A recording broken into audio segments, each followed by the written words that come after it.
নমস্কার বন্ধুরা, আমার ইউটিউব চ্যানেলে আপনাদের স্বাগত। তো কোনো কোম্পানির ফান্ডামেন্টাল অ্যানালিসিস করার সময় যে প্যারামিটার্সগুলোর দিকে আমরা নজর দেব তার মধ্যে একটা ইম্পর্টেন্ট প্যারামিটার্স হলো আর্নিং পার শেয়ার। অর্থাৎ একটা কোম্পানি প্রতি শেয়ারে কত টাকা আর্নিং করছে সেটা আমরা বের করব।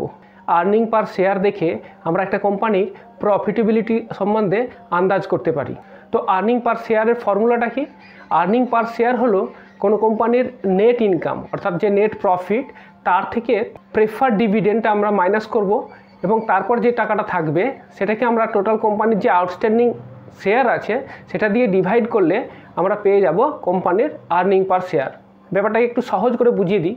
ধরুন একটা কোম্পানি ABC লিমিটেড, তার বছরের শেষে নেট প্রফিট যেটা হলো নেট ইনকাম অর্থাৎ নেট প্রফিট হলো 10 লাখ। এবার এই 10 লাখ টাকার থেকে আমি প্রথমেই প্রেফার্ড শেয়ার হোল্ডার যারা আছে তাদের জন্য যে প্রেফার্ড ডিভিডেন্ড সেটাকে মাইনাস করে দেবো। তো সেটা ধরুন 2 লাখ টাকা, তো সেটাকে আমি যখন মাইনাস করে দিলাম তারপরে বাকি রইল 8 লাখ টাকা। এবার 8 লাখ টাকাকে আমি ভাগ করব যে টোটাল যে কমন শেয়ারস আছে কোম্পানির, সাধারণ যে শেয়ার আছে সেই সংখ্যা দিয়ে। ধরুন কোম্পানিতে কমন শেয়ারের সংখ্যা আছে 2 লাখ, তাহলে 8 লাখকে 2 লাখ দিয়ে ভাগ করলে কত এলো? তাহলে দাঁড়ালো 4 টাকা। তাহলে কোম্পানির আর্নিং পার শেয়ার হলো 4 টাকা। ABC লিমিটেড কোম্পানির আর্নিং পার শেয়ার ওই ফিনান্সিয়াল ইয়ারে হলো 4 টাকা। এবার আমি আপনাদের দেখাচ্ছি TCS কোম্পানির আর্নিং পার শেয়ারের ডেটা। দেখুন কিভাবে TCS কোম্পানির আর্নিং পার শেয়ার ক্যালকুলেট হয়। ধরুন ফিনান্সিয়াল ইয়ার 2011, তো কোম্পানির সেলস হয়েছিল 37,325 কোটি টাকা।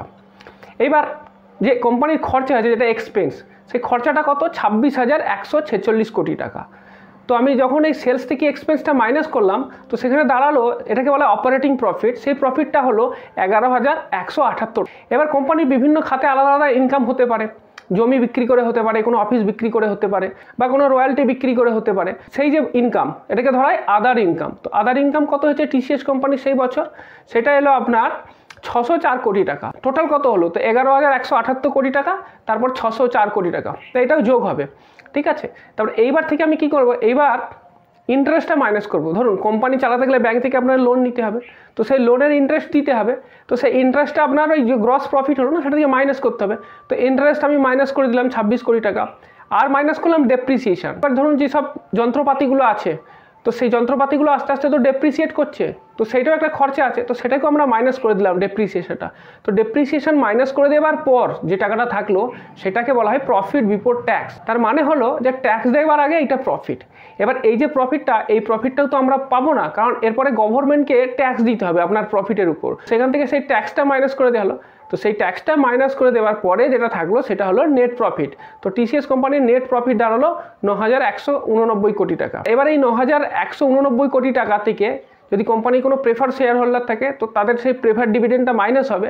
সেটা মাইনাস করে দেওয়ার পর যে টাকাটা থাকছে সেই টাকাটা এবার টোটাল যে কোম্পানির কমন শেয়ার আছে সেটা দিয়ে ভাগ করলে যেটা দাঁড়ায় সেটা হলো আর্নিং পার শেয়ার। তো TCS এর ক্ষেত্রে দেখুন 2011 সালে আর্নিং পার শেয়ার হলো 23.17। এবার সেমভাবে যদি আমি দেখি 2012 সালে তো সেটা দাঁড়ালো 26.60।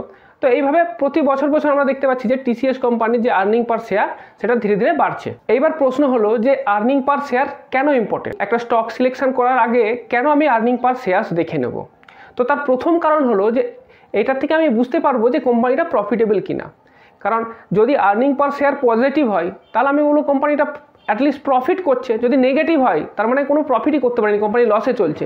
যদি পজিটিভ হয় তাহলে আমি বলতে পারবো যে কোম্পানিটা প্রফিট করছে। কতটা প্রফিট করছে প্রতি শেয়ারে সেটা আমি আর্নিং পার শেয়ার দেখে বুঝতে পারবো। আরেকটা ইম্পর্টেন্ট জিনিস, ধরুন TCS কোম্পানির দেখুন যে আর্নিং পার শেয়ারটা কিন্তু প্রতি বছর বাড়ছে। 2011 সালে ছিল 23 টাকার কাছাকাছি, 2012 সালে সেটা হলো 26 টাকা, 2013 সালে 35 টাকা, এবং প্রতি বছর বাড়তে যাচ্ছে। তো এ থেকে একটা জিনিস বোঝা গেল যে কনসিস্টেন্টলি TCS কোম্পানির আর্নিং পার শেয়ার কিন্তু বাড়ছে। তো এটা একটা ভালো ইন্ডিকেটার। এইবার যদি কোনো কোম্পানি কনসিস্টেন্টলি পারফর্ম করে তাহলে আপনি ভাববেন যে এটা একটা সেফ ইনভেস্টমেন্টের জায়গা। কারণ দেখছেন আপনি যে গত 10 বছর ধরে প্রতি বছরই কোম্পানির আর্নিং পার শেয়ার বাড়ছে। তো ইন ফিউচারেও আর্নিং পার শেয়ার বাড়ার খুব সম্ভাবনা আছে। সুতরাং এক্ষেত্রে আপনি TCS কোম্পানির উপর একটা ভরসা করতে পারেন বা তাদের শেয়ার আপনি নিতে পারেন। ধরুন উল্টোটা হলো যে আর্নিং পার শেয়ার ডিক্লাইন করছে, মানে বছর আর্নিং পার শেয়ারটা কমছে, প্রথম বছর যা ছিল দ্বিতীয় বছর তার থেকে একটু কমছে, তার থেকে আরেকটু কমছে, তাহলে একটা খারাপ সাইন। এ থেকে বোঝা যাচ্ছে যে কোম্পানির প্রফিটেবিলিটি কমছে, তাহলে এরকম কোম্পানি কিন্তু আপনাকে অ্যাভয়েড করতে হবে। অথবা এমন হতে পারে যে ইররেগুলার ইপিএস, মানে এক বছর বাড়লো তারপরের বছর আবার কমে গেল, এক বছর খুব বেশি বাড়লো তারপরের বছর আবার কমে গেল, তো কনসিস্টেন্ট না, ভলাটিলিটি থাকছে, মানে কখনো বাড়তে পারে কখনো কমতে পারে। সেক্ষেত্রে তার শেয়ার প্রাইসও এইভাবে বাড়বে বা কমবে, তো সেক্ষেত্রে এটা আপনার পক্ষে একটা ঝুঁকি হয়ে যাবে। আর একটা খুব ইম্পর্টেন্ট জিনিস আর্নিং পার শেয়ারের, সেটা হলো পিই রেশিও। তো যদি আপনাকে পিই রেশিও ক্যালকুলেট করতে হয় তাহলে কিন্তু আপনাকে আর্নিং পার শেয়ার কত কোম্পানি সেটা জানতে হবে। তো আমরা পিই রেশিও পরের ভিডিওতে আলোচনা করব। এরপর আমি দেখব যে আর্নিং পার শেয়ারের লিমিটেশন কী। মানে আর্নিং পার শেয়ার থেকে তো আমি অনেক কিছু জানতে পারলাম, কিন্তু আর্নিং পার শেয়ার থেকে আমি অনেক কিছু জানতেও পারবো না। তার মধ্যে যেটা সবথেকে ইম্পর্টেন্ট, যে আর্নিং পার শেয়ারে কিন্তু যে ইনফ্লেশন আছে সেটাকে কিন্তু কাউন্ট করা হয় না। ধরুন আগের যে এক্সাম্পলটা দিয়েছিলাম টিসিএস কোম্পানির ক্ষেত্রেই, সেক্ষেত্রে কিন্তু দেখুন যে বছরের পর বছর ইপিএস বাড়ছে, কিন্তু ইনফ্লেশন কত সেটা তো আপনি জানেন না। তো সেক্ষেত্রে আপনাকে কি করতে হবে, আপনাকে একটা এক্সট্রা ক্যালকুলেশন করে দেখে নিতে হবে যে প্রতি বছর বা গত 10 বছরে এর ইপিএস বা আর্নিং পার শেয়ার গ্রোথটা সেটা কত। আমি যদি দেখি যে গত 10 বছরে টিসিএসের আর্নিং পার শেয়ারের সিএজিআর হলো 13.40%, আর জেনারেলি ধরে নেওয়া যেতে পারে ইনফ্লেশন 7%-এর কাছাকাছি, তাহলে এক্ষেত্রে আমি দেখতে পাচ্ছি যে কি ইনফ্লেশনের থেকে কিন্তু এর আর্নিং পার শেয়ার গ্রোথটা অনেক বেশি আছে। সুতরাং এটাকে আমি বলতে পারি প্রফিটেবল। কিন্তু ধরুন যদি এরকম হতো যে আর্নিং পার শেয়ার প্রতি বছর 7% হারেই বাড়ছে, তাহলে কিন্তু আমি বলতে পারতাম না যে কোম্পানিটা গ্রোথ করছে, কারণ ইনফ্লেশনই 7%। তার ইপিএস বাড়া মানে কি, যে মালটা সে বিক্রি করে তার দামও তো ইনফ্লেশনের বাড়ার সাথে সাথে বাড়ছে, সেই জন্যই ওই গ্রোথটা আপনি দেখতে পাচ্ছেন ইপিএসে।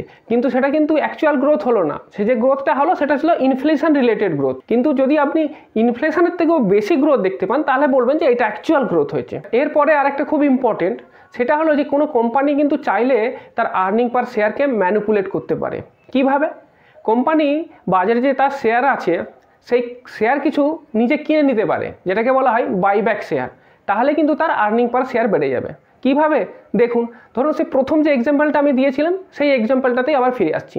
ধরুন সেই এবিসি লিমিটেড আছে, এবিসি লিমিটেড 2021 সালেতে নেট ইনকাম ছিল 10 লাখ টাকা, প্রেফার্ড ডিভিডেন্ড যেটা দিয়েছে সেটা হলো 2 লাখ টাকা, কমন শেয়ার হোল্ডার ছিল আমি বলেছিলাম 2 লাখ।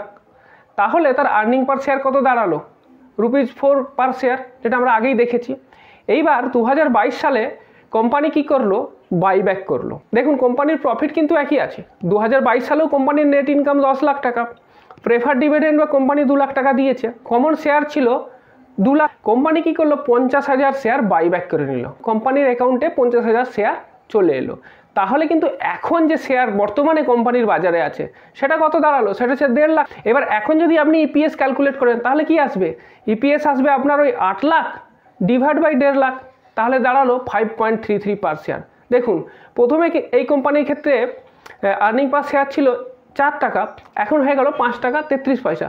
কিন্তু কোম্পানি কিছু গ্রোথ হয়েছে কি? কোনো গ্রোথ হয়নি, কারণ দুটো ক্ষেত্রেই কোম্পানির নেট ইনকাম কিন্তু 10 লাখ টাকা। কিন্তু দ্বিতীয় ক্ষেত্রে আমি দেখাতে পারছি যে কোম্পানির আর্নিং পার শেয়ার বেড়ে গেছে। তো আপনি দেখে ধোঁকা খেয়ে গেলেন, আপনি ভাবলেন যে সত্যি সত্যি কোম্পানির ইপিএস বেড়েছে, কোম্পানির প্রফিটেবিলিটি বাড়ছে, কিন্তু আদপেও কিন্তু তা নয়। তো এটা একটা কারণ যে আর্নিং পার শেয়ার দেখে অনেক সময় আপনি ধোঁকা খেয়ে যেতে পারেন। এরপরের যে পয়েন্টটা আছে সেটা হলো যে কোম্পানির যে ডেট বা কোম্পানির যে ধার আছে সেটা কিন্তু আর্নিং পার শেয়ারে রিফ্লেক্ট করে না। ধরুন কোম্পানির আর্নিং পার শেয়ারেতে দেখাচ্ছে কোম্পানি গ্রোথ হচ্ছে প্রতি বছর, কিন্তু কোম্পানির যে কতখানি ধার আছে সেটা তো আপনি জানতে পারছেন না।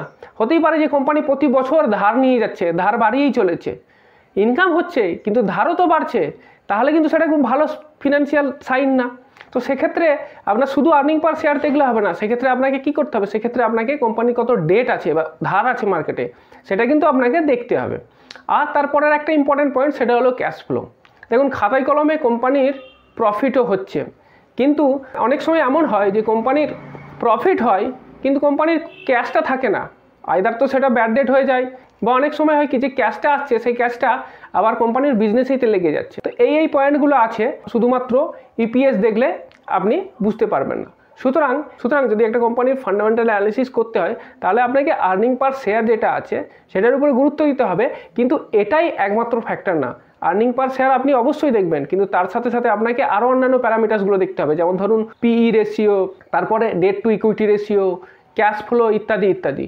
পরের ভিডিওতে আমি নিয়ে আসবো যে কোম্পানির পিই রেশিও কীভাবে ক্যালকুলেট করতে হয়। এই PE রেশিওর সাহায্যে কীভাবে আপনি কোম্পানির ফান্ডামেন্টাল অ্যানালিসিস করতে পারবেন। Thank you very much. যদি আপনাদের এই ভিডিও ভালো লেগে থাকে তবে অবশ্যই লাইক, শেয়ার ও সাবস্ক্রাইব করবেন।